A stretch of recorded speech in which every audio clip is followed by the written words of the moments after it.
Otep à tous, bien-aimés frères et sœurs.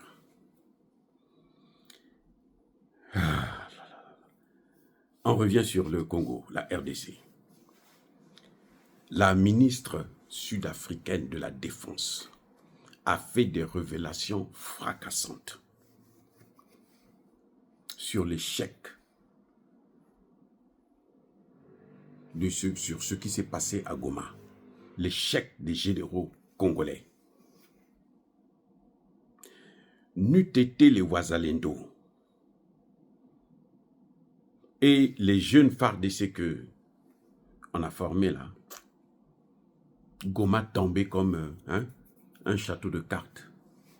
Les Rwandais rentraient comme du couteau dans du beurre. Et puis on allait dire, oh, c'est la plus grande armée d'Afrique. C'est pour ça qu'on les voit là. Là, on les voit aux Nations Unies là. Les gens les amènent là et tout parce qu'on pense que c'est des militaires. Non, ce n'est pas des militaires. C'est des escrocs et des tueurs. Alors, Madame la ministre sud-africaine est allée au Congo en décembre. Là. Il n'y a même pas 3 mois, en décembre. Elle a pris les chefs militaires de Tshisekedi. Ils sont partis avec elle à Goma. Elle a rencontré les forces de la SADC. Elle a parlé avec eux. Ils ont tous présenté leurs doléances.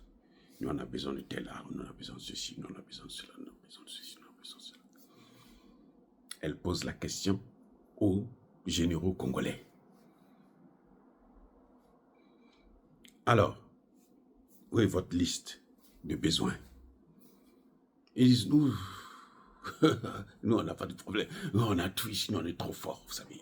Nous, on a trop d'argent, on est les grands ici, là, donc ne vous inquiétez pas.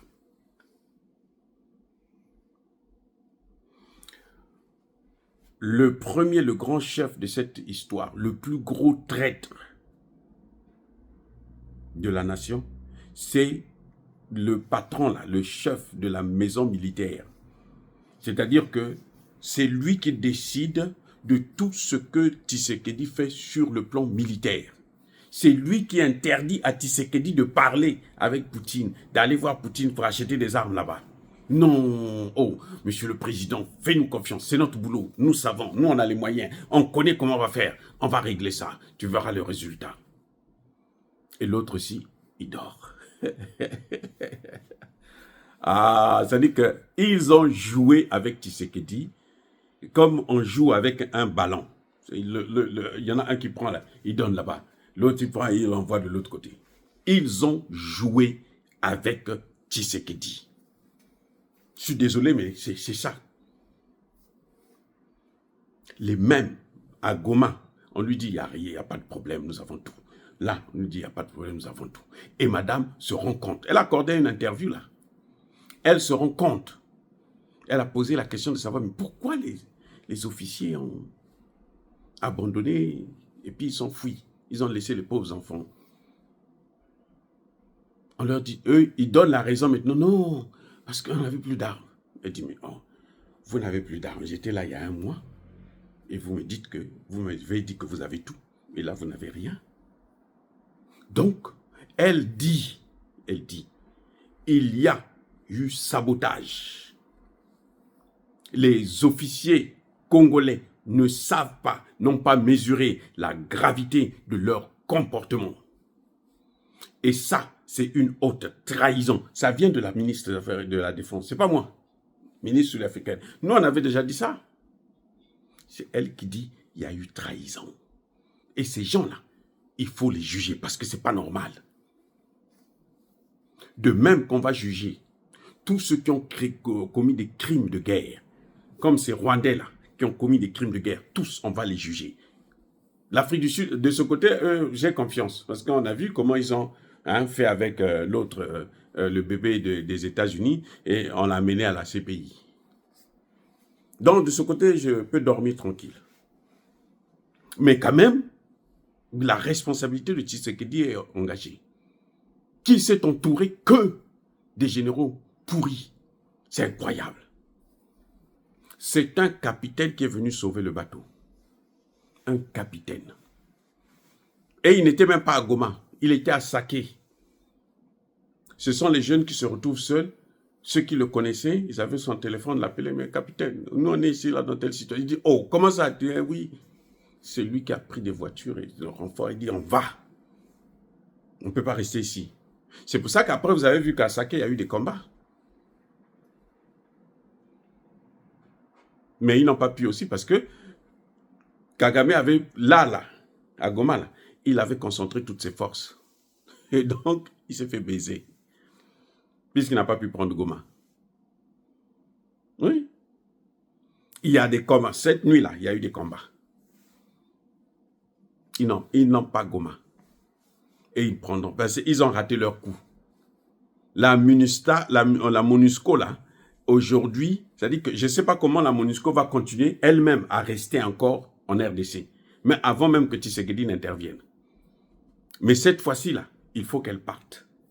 On leur donnera plus encore 6 mois, 1 an. Non, non, non, non. S'ils font ça, c'est que Tshisekedi lui-même a voulu qu'on en arrive là. Mais ça se saura de toutes les façons. Là, tous les généraux sont exposés. Y compris le général rwandais qu'il a pris, il a mis les Massoud. Quand il a été nommé, j'ai dit, mais comment Tshisekedi peut faire confiance à un Rwandais qui va combattre les autres Rwandais? Il y a un problème. Hein? Ce sont eux qui sont en train de pourrir la situation là depuis 30 ans. Et toi, tu as encore confiance à certains. Ils ont tous fui. Ils sont à Bukavu, là. Ils sont dans le sud. Les enfants sont restés seuls. Donc, la ministre des Affaires étrangères, de la Défense plutôt, dit, mais c'est pas possible. J'étais là. J'ai demandé la liste. On me dit, il y a tout. Et aujourd'hui, on me dit que non. Ils ont parti parce que c'est un problème d'art. Donc, il y a trahison. Voilà comment, voilà comment les choses se sont déroulées. C'est-à-dire que je vous ai toujours dit ici que l'armée congolaise que Kabila a laissée dans les mains de Tshisekedi, elle est corrompue à près de 60%. Je parlais de ça avec un ami, un frère congolais, qui me disait non, c'est pas possible et tout. J'ai dit c'est comme ça, les statistiques c'est ça. Ils sont tous pourris là. Et ils ont pillé le Congo. Oh là là. Tshisekedi avait donné l'ordre de donner 20 $ à tous ceux qui sont sur le terrain. 20 $ américains. Chaque jour. Vous savez qu'ils n'ont jamais reçu un seul franc, un seul centime. Les généraux la prenaient tout, ils mettaient dans les poches. Tshisekedi a demandé d'augmenter leur salaire. De leur donner un salaire de 500 $ américains. Les pauvres sont payés à les soldats là, sous-officiers ou à 140, alors que en principe ils doivent avoir 500. Donc, quand le trésor sort l'argent, sur les 500 là, on leur donne 140, 140, 150. Et puis les, combien 360 là, ils mettent dans leur poche. Les généraux que vous voyez là, tous. Les chicots. Donc eux, en fait, la guerre là, c'était un business pour eux. Il faut que ça continue. Comme ça, eux, ils font que s'enrichir. Tshisekedi demande de former les gens. On fait croire au président qu'on en a formé 40 000. Tshisekedi vient à la télévision. Nous avons formé 40 000. Ils n'ont même pas fait la moitié. 13 000 à peine. Les amis, c'est triste. Comment les généraux, les colonels, les hauts gradés de l'armée congolaise là, ont trahi leur pays. Ça dit que c'est des gens qu'on devrait pratiquement pendre, tous, sans exception. Y compris les Tiwewe, les machins, tout ça là. C'est-à-dire que pour trouver un général normal, il faut peut-être aller au ciel. Là, en RDC, là. Les généraux, là, surtout ceux que Kabila a laissés. C'est Kabila qui a donné le mot d'ordre que vous laissez tomber, il faut laisser tomber Goma. Donc, depuis, quand Corneille Nangaa a parlé, c'était pas pour rien. Nous avons des gens même à la présidence. Mais c'est vrai, c'était la vérité. Corneille Nangaa disait, nous avons des gens à la présidence. Mais c'était vrai, malheureusement. Dans l'armée et dans l'administration. Voilà les deux domaines dans lesquels ils ont saboté. Les députés, c'est même pas la peine, les députés là. Vous savez, ils se sont tous cachés, tous. Parce qu'ils savent pas, puisque ils ont aussi des pressions de la France. Et, écoutez, nous on vous a déjà donné l'argent, donc vous devrez faire jouer le jeu. Taisez-vous, ne parlez pas. Laissez les choses avancer. La seule pression qu'il faisait à Tshisekedi, c'est va négocier. Tu vois, vous voyez les généraux qui viennent qui disent, Monsieur le Président, il faut négocier parce que là, Goma va tomber. Ça fait au moins 3 jours. Heureusement, pour ça au moins, il faut saluer le courage du président. Il a maintenu sa parole et dit, je ne négocie pas avec le M23. Parce que ce sont les négociations. Il y a des gens, je vois, des experts africains, panafricanistes, qui vous disent que non, il est obligé, on ne peut pas gagner ça par la guerre. Non, c'est faux. On en est à cette situation à cause des négociations. Vous comprenez? C'est-à-dire que s'il n'y avait pas eu les négociations, on n'allait pas arriver à cette situation. Parce que négocier, quand vous entendez Kagame dire il faut négocier avec le M23, dans le M23, là, vous avez un Congolais et puis vous avez au moins 5 Rwandais. Et ce Congolais-là, quand il parle, il a l'arme derrière la tête. S'il dit quelque chose qui est mauvais, là, on l'abat. Donc, et la négociation, quand vous entendez négocier avec le M23, c'est prendre les M23, les intégrer dans l'armée et dans l'administration. C'est ça. La négociation, c'est pas autre chose. C'est pas négocier, bon, vos problèmes, c'est on va faire la paix, on va aller maintenant à la démocratie, vous allez vous présenter et tout. Non. Ils ne peuvent pas se présenter. Vous croyez que Corneille Nangaa, s'il se présente là, aujourd'hui, là, au Congo, là, il peut avoir un poste, même de député, même de conseiller municipal? Vous croyez? Non. Négociation, ça veut dire prendre les M23. Donc, prendre les Rwandais, les intégrer dans l'armée. C'est comme ça que vous avez maintenant beaucoup de Rwandais qui sont dans l'armée. Et eux, quand ils rentrent dans l'armée, ils exigent, nous, on ne peut pas aller travailler ailleurs. Nous, on doit travailler seulement dans le Kivu. C'est pour ça que dans le Kivu, là, il n'y a presque que des Rwandais et des Congolais qui ont fait la guerre avant et qui continuent à faire ce qu'ils ont l'habitude de faire. Ce qui a sauvé Goma de ne pas tomber complètement dans les mains, c'est parce que il y avait ces 13 000 là, parmi les 13 000 qu'on venait de former là, ce sont eux qui ont dit, nous, on ne donne pas nos armes. Nous, on n'est pas venus ici pour vos affaires là. Mais les autres là, ils travaillaient tous pour ça. Et donc, quand Tshisekedi dit, je ne négocie pas, sur ce plan, il a raison sur toute la ligne. Négocier, c'est prendre les Rwandais, mettre dans l'armée. Et il contrôle l'armée, il contrôle l'administration, et vous ne pouvez rien. Et quand Tshisekedi arrive, l'armée est corrompue à 60%. Tous les généraux là, ils sont corrompus. Mais ils avaient à la tête du Congo, c'était qui? C'était un Rwandais. Kabila, il est Rwandais.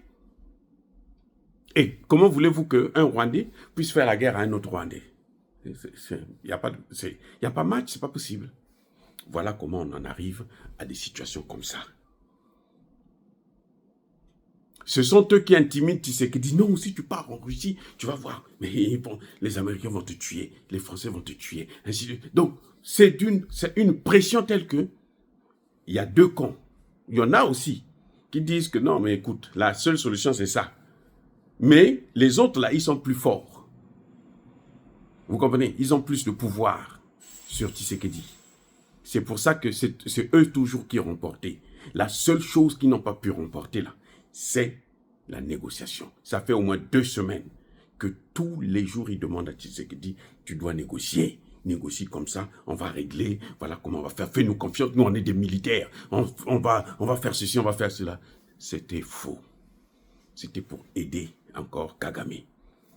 C'est pour ça que comme il a refusé là, Kagame s'est dit, je veux prendre ça par la force. Donc, je rentre à Goma. Quand j'arrive dans Goma, on impose les négociations. Tshisekedi sera obligé d'accepter les négociations pour éviter le carnage. Mais c'était sans compter sur la détermination de Tshisekedi, cette fois-ci qui dit « Moi, je ne négocie pas. Allez vous faire foutre. » Et ça, j'ai apprécié ce courage. Il faut le dire. Voilà le problème. Sur ce point-là, en tout cas, il a raison sur toute la ligne. Tu ne peux pas négocier avec des gens qui ont des armes et tout, machin, qui viennent pour occuper encore plus ton pays, pour prendre encore plus de pouvoir. Négocier, c'est quand ils prennent comme ça, là, c'est pour ça que vous les voyez, ils rentrent dans les villes. L'armée rwandaise, là, n'est rien devant l'armée congolaise. Mais quand même, nous avons affaire à la 8e armée d'Afrique. Elle n'est rien. Mais ils font la propagande et ils ont beaucoup de traîtres. Et c'est ça la grande difficulté que Tshisekedi doit gérer. La plus grande difficulté, c'est ça. Maintenant que même à l'étranger, on lui parle de ça, j'espère que cette fois-ci, il va commencer à faire le nettoyage. Je l'espère. Mais s'il ne le fait pas, c'est clair que quand les Congolais vont se... Vous avez vu que la manifestation qu'il y a eu lundi ou mardi, là, c'est pas une manifestation qui a été organisée par qui que ce soit. Hein. Non, écoutez bien. Si c'était quelqu'un qui avait organisé ça, ça pouvait se comprendre. Cette fois-ci, ça n'a pas été organisé par quelqu'un. Les gens sont sortis spontanément en se disant que ceux-là, ils nous embêtent trop. Il faut qu'on agisse. Et voilà ce que ça donne. C'est ce que la ministre des Affaires étrangères a dit aux Nations Unies, que si vous ne faites pas, vous ne réglez pas le problème. Si vous échouez, la rue va régler ça. Et la rue n'a pas d'ordre. En fait, elle était en train de donner raison à ces gens-là. Sur le plan diplomatique, elle a donné raison à ces gens. Parce que vous avez échoué, mais voilà, maintenant ça va dans la rue. Et je vous ai toujours dit ça aussi. Donc voilà, bien-aimés frères et sœurs, nous avons affaire à une armée qui est extrêmement corrompue et surtout au haut sommet, les généraux là. Il faut compter 1 sur 10 qui peut avoir la tête un peu sur les épaules. Tous, ils sont corrompus. Vous les voyez là, ils ont 10 femmes, 15 femmes. Chacune de ces femmes a une villa. Mais il faut l'argent pour les entretenir. Ah oui? Parce que si tu arrives à les entretenir, elles vont aller prendre d'autres hommes et tout. Et puis toi, tu vas piquer des crises. Donc, ils sont obligés de faire tout ce qu'ils sont en train de faire là. Au détriment, bien sûr, de toute une nation. Soyez bénis abondamment, bénis par le Dieu des Kémites et par nos ancêtres angélisés, mais que tous ceux qui persécutent le continent africain le pillent et le déstabilisent, qu'ils soient noirs, blancs, chinois, arabes, juifs, indiens, qui qu'ils soient punis, maudits, foudroyés, neutralisés, écrasés, effacés par le Dieu des Kémites et par nos ancêtres angélisés. Vive l'Afrique éternelle, j'ai dit et j'assume.